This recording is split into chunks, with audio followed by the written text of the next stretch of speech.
Welcome back to another episode of the Pilots of the Caribbean podcast, and this is the monthly Caribbean drone news episode for May 2025. And this month we have 3 drone news stories for you. Jamaica is set to participate in the first ever Drone Soccer World Cup. St. Kitts and Nevis launches drone-based surveys to tackle water shortages, and the end of an era as DJI ends support for one of their most iconic drone models. Let's get into it.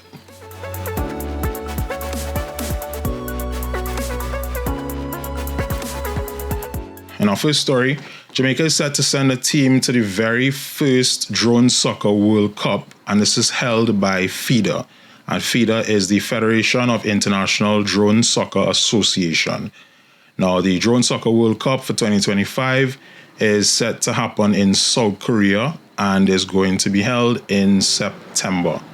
Now, this is a big deal for drone soccer as a sport and the Caribbean representation on the global scale, as this is the first time that the World Cup is being held and the Caribbean will be most present in its first edition.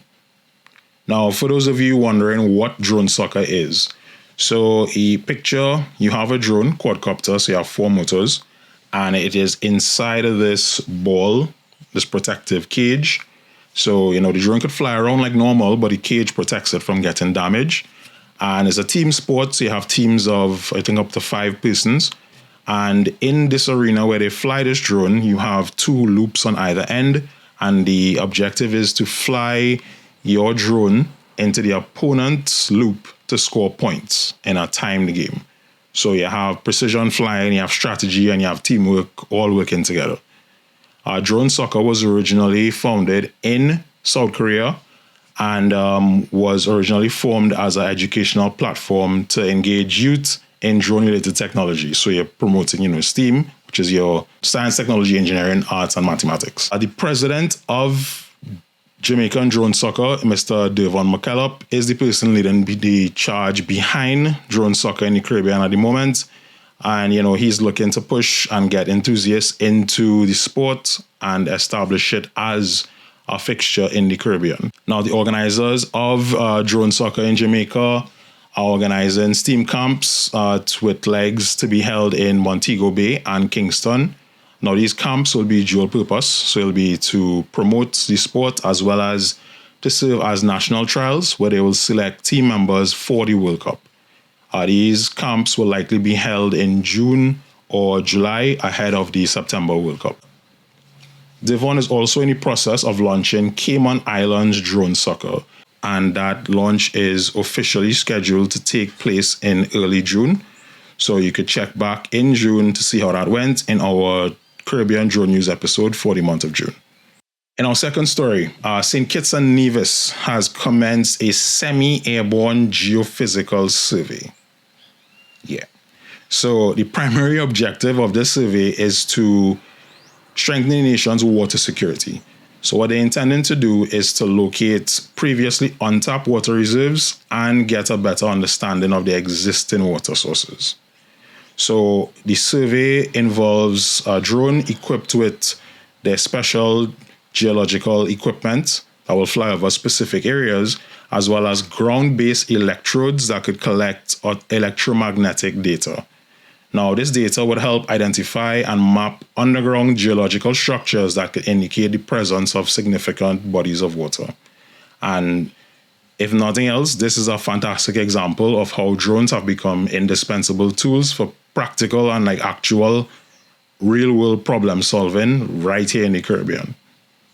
In our last story for today, DJI has announced that official service and support for the Phantom 4 Pro and Phantom 4 Advanced models will be suspended effective June 1st, 2025. So this means that after that date, DJI will no longer provide official repairs, technical support, product maintenance for those 2 specific models. And again, that is the Phantom 4 Pro and the Phantom 4 Advanced. The Phantom 4 and the Phantom 4 Obsidian, so the very first Phantom 4 and the Obsidian, which was the black model to the Phantom 4, those already ended support. So the support for the Phantom 4 Pro ended on the 15th of August 2023, and the Obsidian support ended on the 1st of July 2023. Now, what does this mean for you if you still have a Phantom 4? Your drone will still work.